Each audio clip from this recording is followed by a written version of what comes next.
Hola a todos, ¿cómo están? Vamos a empezar a ver el primer video de tensión superficial, que ya sería el primer tema que corresponde al tercer parcial que vamos a tener en un par de semanas, así que es bueno que lo empecemos a ver y estudiar. ¿Ok? La tensión superficial es un fenómeno muy común que estamos muy acostumbrados a verlo en la vida diaria y aunque capaz que no le prestemos la suficientemente atención, siempre está. Bien, ¿cuáles van a ser los objetivos de estos videos? Primero entender cuál es bien el concepto de tensión superficial, por qué ocurre y en base a qué tipo de fuerzas se debe. ¿Sí? Vamos a entender que cuando tenemos una interfase vamos a tener una diferencia de presión en ambos lados y cómo calcular esa diferencia de presión. Vamos a estudiar la dependencia de la energía libre de Gibbs del sistema con la tensión superficial y en especial con los cambios en el área de la interfase y estudiar el fenómeno de capilaridad y del aumento de la presión de vapor como dependen de la tensión superficial. Muy bien, hasta ahora siempre estudiamos sistemas homogéneos y heterogéneos sin considerar los límites de cada fase en cada sistema. En su momento no nos preguntamos si va a tener el mismo comportamiento una porción del sistema cuando se encuentra en la superficie de una fase o si se encuentra en el seno de la misma. Sin embargo, esta zona presenta distintas características y de amplio interés para nosotros, ya que todo proceso de transferencia de masa se va a realizar a través de la superficie de la fase. Antes que nada llamaremos a esta región interfase y la definiremos como una región tridimensional de contacto entre dos fases, por ejemplo alfa y beta. La interfase es una capa delgada y elástica que se forma donde se encuentran en contacto ambas fases. Si alfa es líquido y beta es gas, esa interfase se llama tensión superficial. En cambio, si ambas son líquidas, se llama tensión interfacial. El caso más común de la tensión superficial es la que se forma entre el aire y el agua. Por ejemplo, sabemos que existen insectos que pueden caminar sobre la superficie del agua e incluso objetos de metal, siendo el metal más denso que el agua, pueden flotar sobre la misma. También se puede apreciar cuando un animal o persona sale del agua, una capa elástica cubre el cuerpo hasta que finalmente la rompe. Incluso la formación de gotas y burbujas deben su existencia al fenómeno de tensión superficial. Ahora, ¿por qué se genera esta interfase? ¿Por qué no tienen las mismas características las moléculas que están en la superficie que en el seno de la fase? Todos sabemos que una vez que el alfiler de gancho de la foto anterior rompa la capa que se forma en la superficie del agua, el mismo va a ascender hasta el fondo del recipiente. Para entender esta diferencia de comportamientos tenemos que comprender el concepto de energía cohesiva, que es la energía necesaria para acomodar átomos en un estado cristalino y comparado con el estado gaseoso. Este concepto es extrapolable a el estado líquido. Pensemos para cuantificar un poco este concepto en un sistema sólido, una interfase más sencilla que es un sistema sólido-gas. En la fase sólida, los átomos o moléculas que la componen se ordenan según distintos tipos de configuraciones llamadas estructuras cristalinas. Una de las más comunes es el empaquetamiento compacto. En este ordenamiento las moléculas se acomodan para estar lo más compactas posibles y se mantienen unidas por energía cohesiva. De vuelta, este tipo de energía solo la podemos pensar en la fase sólida o líquida. En el gaseoso no existe ningún tipo de ordenamiento. En una misma capa, cada molécula, por ejemplo el azul, está rodeada por otras 6 moléculas iguales. Luego, en las capas superior e inferior, se pueden acomodar otras 3 moléculas respectivamente. Por lo tanto, cada molécula en el seno de la fase va a estar rodeada por otras 12 moléculas. Podemos calcular la energía cohesiva de cada par de moléculas como la energía total de una molécula dividida por la cantidad total de moléculas que la rodean.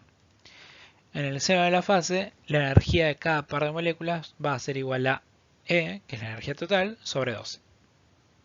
¿Qué pasa si ahora estamos en la superficie de la fase sólida?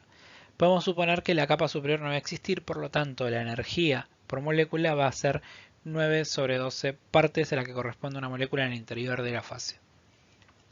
Por lo tanto, la energía de cada enlace en la superficie va a ser el 75% de la que correspondía a una molécula en el interior de la misma. Como vemos, la distribución energética en la superficie es distinta a la del seno del material. Lo mismo sucede con la distribución estérica de las moléculas. Hay una Cada molécula ve una cantidad distinta de moléculas si está en el interior de la fase o en el seno de la fase. Es de interés para nosotros comprender este fenómeno porque, como ya mencionamos, todos los procesos de transferencia de masa se dan a través de una interfase. Por lo tanto, los fenómenos que se dan en esta van a afectar a la transferencia de masa en sí. ¿Qué pasa en un líquido? En un líquido se puede pensar de manera similar. Si bien no vamos a tener un ordenamiento compacto, también podemos considerar que cada molécula va a estar rodeada por otras iguales, y la energía que las atrae entre ellas es la energía cohesiva. De tal manera que en el interior de la fase líquida, una misma molécula va a estar rodeada por otras moléculas en todas sus direcciones y el balance de fuerza de cada molécula va a ser nulo. Para las moléculas de la superficie, no podemos considerar lo mismo, ya que una molécula va a tener menos moléculas vecinas y por lo tanto su balance de fuerzas va a tener una resultante no nula, que la va a hacer tender hacia el interior de la fase. Este fenómeno, genera la tensión superficial, esa capa elástica que vemos comúnmente en la superficie del agua que impide que un objeto la atraviese en ambos sentidos. Por lo tanto, vamos a tener que generar una fuerza extra, ya sea para penetrar esa superficie o para expandir su área desde el interior. La tensión superficial es la cantidad de fuerza necesaria para expandir la superficie de un líquido en una unidad. La magnitud de la tensión superficial va a depender del tipo de fuerzas intermoleculares presentes en el líquido. Por ejemplo, el agua presenta puentes de hidrógeno, por lo cual su tensión superficial va a ser superior con respecto a la mayoría de los líquidos. Sin embargo, otros líquidos, como el mercurio, presentan fuerzas moleculares aún más fuertes y por ende su tensión superficial será aún mayor. Antes de seguir avanzando, nos vamos a detener un poco en analizar la relación entre la cantidad de moléculas que tengo en la superficie de un material con respecto al total de moléculas que comprenden una fase. ¿Por qué es importante estudiar esto? Como ya dijimos, todos los procesos de transferencia se van a dar a través de la superficie. Por lo tanto, si aumenta la relación de moléculas en la superficie, aumenta la interfase, con lo cual va a aumentar la transferencia de masa. Por otro lado, si analizamos las propiedades del sistema global, es decir, de toda una fase, las propiedades de la superficie van a ser significativas solo si la relación de moléculas en la superficie con respecto a las totales es alta. Si no, prevalecerán las propiedades que corresponden al seno de la fase. Veamos un caso sencillo. Un material que sea un cubo de lado L y donde las moléculas que las podamos representar por esferas de diámetro T. Podemos calcular la cantidad de moléculas por arista como L sobre T, por lo tanto, en toda una cara vamos a tener L sobre T al cuadrado de esferas. Para calcular la cantidad de esferas en la superficie multiplicamos eso por la cantidad de caras, es decir 6, y eso sería el número de moléculas en la superficie, N sub S. Por otro lado, el número total de moléculas lo podemos calcular dividiendo el volumen del cubo por el volumen de la molécula, que para simplificarlo vamos a considerar solamente T al cubo. Esto sería el número total de moléculas en el total. Dividiendo ambos, llegamos a la siguiente expresión. Notemos que disminuir L, disminuir el tamaño de la fase en cuestión, hace que el cubo sea más pequeño. Aumenta la cantidad de moléculas en superficie, es decir, disminuir el tamaño del sistema va a provocar que aumente el efecto superficial. Efectivamente, solo en sistemas muy pequeños las propiedades superficiales modifican de manera considerable las propiedades globales del sistema. Hay casos, sin embargo, donde incluso a relaciones bajas, las características superficiales son apreciables, por ejemplo, en catálisis heterogénea y en transferencias a través de membranas. En esos casos, la fase sólida, la fase que estamos considerando su efecto superficial, presentan características más allá de simplemente fuerzas intermoleculares, con lo cual realizan su cometido. Muy bien, vamos a relacionar cómo un cambio en la superficie modifica la energía de Gibbs del sistema. Para esto supongamos un bastidor de alambre en forma de U cerrado por un lado móvil donde se forma una película de un líquido. La superficie expuesta de ese líquido va a ser 2 veces por L por X. 2 veces porque tenemos que considerar el área en ambos lados de la película. Si la parte móvil se mueve lentamente sin romper la película, se va a generar un diferencial de X. Esto se logra solo aplicando una fuerza, ya que la superficie libre de los líquidos tiende a ser mínima.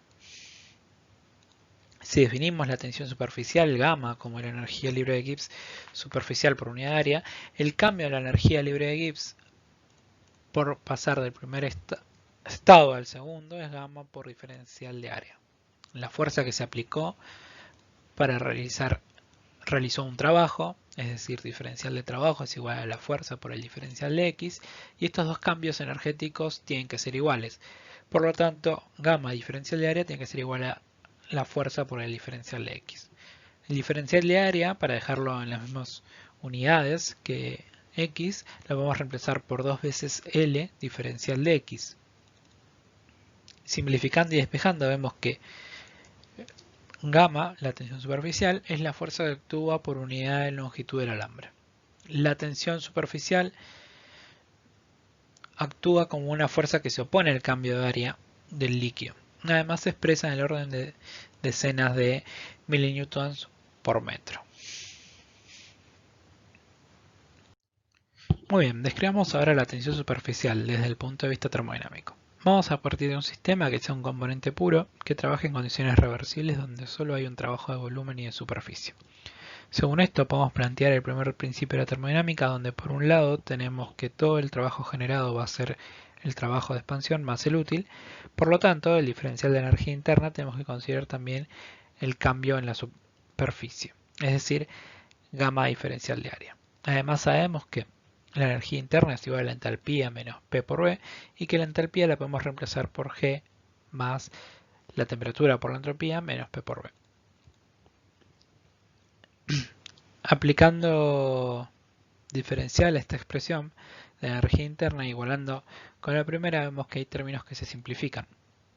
Despejando diferencial de G, llegamos a la ecuación fundamental de Gibbs, considerando además cambios en la superficie para un componente puro.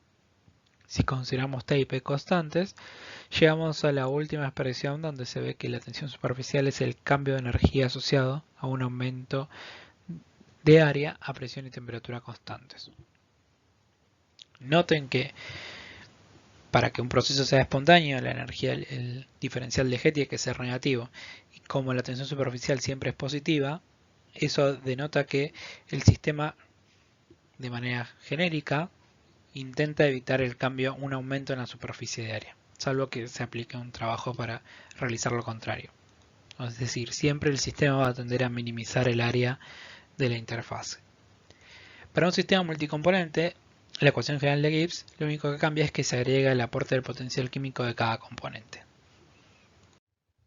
Estudiamos el mismo sistema que antes, pero solo a P constante, no a temperatura. Partamos de la ecuación general de Gibbs y si planteamos que por un lado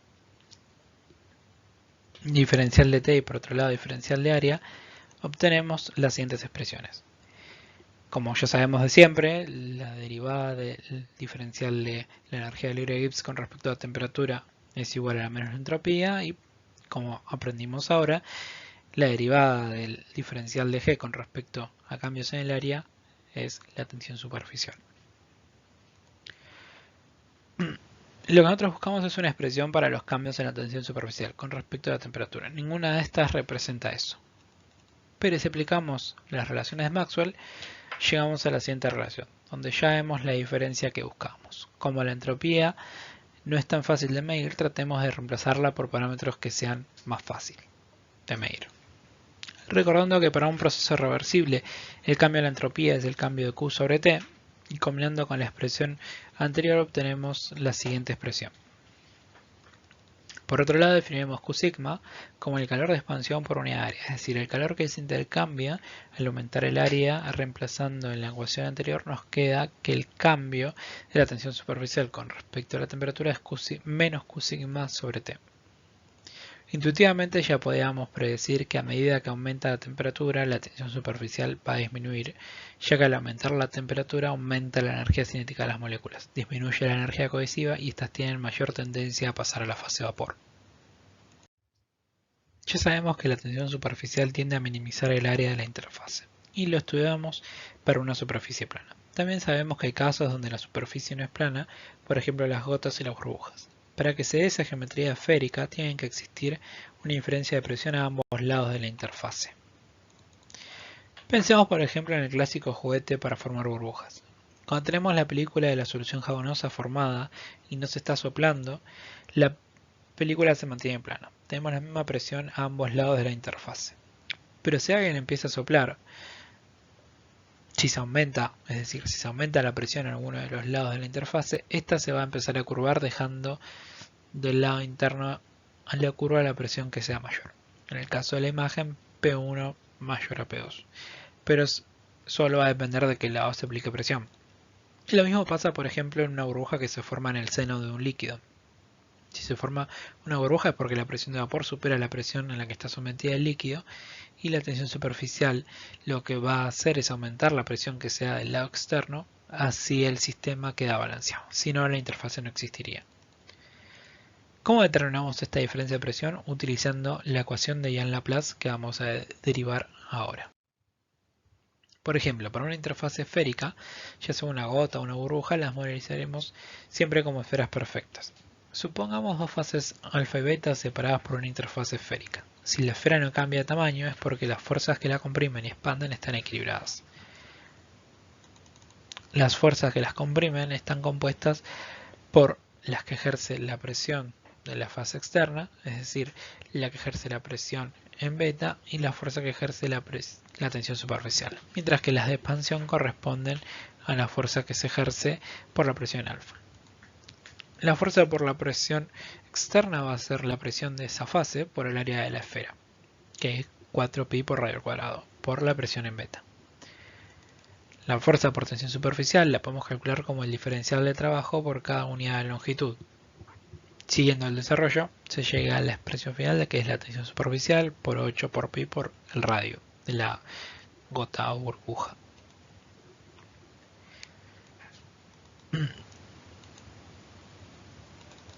Por último, la fuerza por la presión interna se puede considerar de manera análoga a la externa. Reemplazando la ecuación y despejando, llegamos a la siguiente expresión. Generalizando, llegamos a la ecuación de Jean-Laplace para interfaces esféricas. Notemos que como la tensión superficial y el radio de curvatura siempre son positivos, la presión dentro de la interfase paint siempre va a ser mayor que la externa. Además, que a medida que tengamos menor radio de curvatura, mayor va a ser la diferencia de presión. ¿Sí? Para el caso de interfaces planas, podemos directamente considerar que el radio de curvatura tiende a infinito y por lo tanto la diferencia de presión tiende a cero. La misma ecuación de Jean-Laplace se puede generalizar para otras curvaturas. Por ejemplo, si se trabaja con una geometría que se puede escribir por dos radiocurvaturas, la expresión queda de la siguiente manera. En el ejemplo de la figura tenemos una gota conectada a las terminaciones planas de dos cilindros. Las curvaturas principales son las marcadas en la figura. R1 el radio interno y R2 el radio externo. En este caso cada curvatura tiene un signo distinto. Las consideramos positivas si la interfaz está curvada hacia el líquido, es decir, R1, que es cuando son convexas, y negativas cuando sea el caso contrario, R2. Geometrías distintas a las presentadas es más difícil determinar de qué lado es mayor la presión. Vamos a terminar por acá este video y seguiremos con el siguiente inmediatamente.